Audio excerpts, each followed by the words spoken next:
Hi, I'm Lou, and today I'm going to show you how to fix an iPhone with a shaky camera. If you look really closely, you can even see the camera shaking.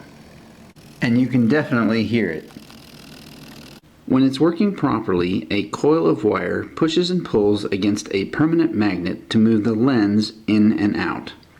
Somehow our magnet has gotten demagnetized, so the coil can't push against it, but it keeps trying, and that is what causes the shaky camera.